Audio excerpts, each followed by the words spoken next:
President Obama called upon Americans to boost their understanding of their personal finances and issued a proclamation stating the financial crisis was fueled by a lack of responsibility from Wall Street to Washington. It devastated ordinary Americans, many of whom were caught by hidden fees and penalties or saddled with loans they could not afford.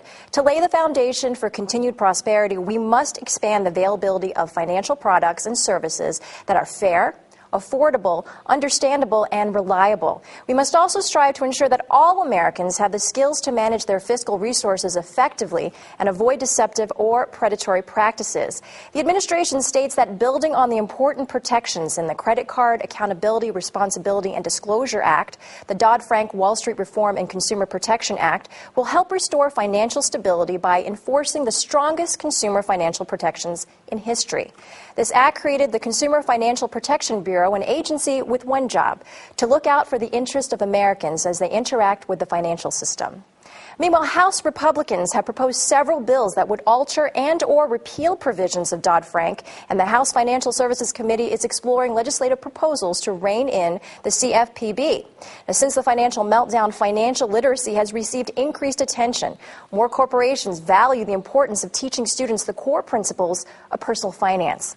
It's encouraging to see the expansion of financial literacy programs being created. The FDIC established the Money Smart program, which introduces financial education curriculum to low and moderate income individuals outside the financial mainstream. Financial institutions and other organizations interested in sponsoring financial education workshops are encouraged to collaborate and utilize the Money Smart program.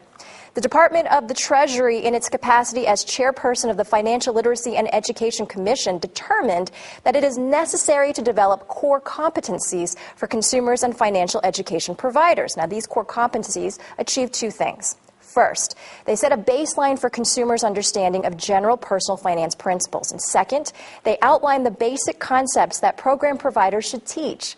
They would also address the current lack of consistency in various financial literacy programs.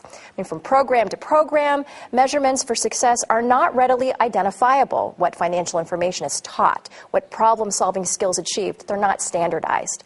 The Department of Treasury identified 5 core concept areas: earning, spending, saving, borrowing, and protecting against risk, as well as specific core competencies for each area. The idea behind the development for the core competencies is to define what consumers should know and be able to do to successfully understand and make informed decisions about their personal finances.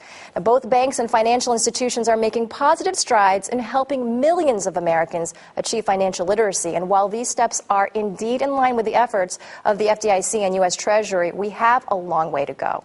We'll be back to Anna and Ken for the wrap-up.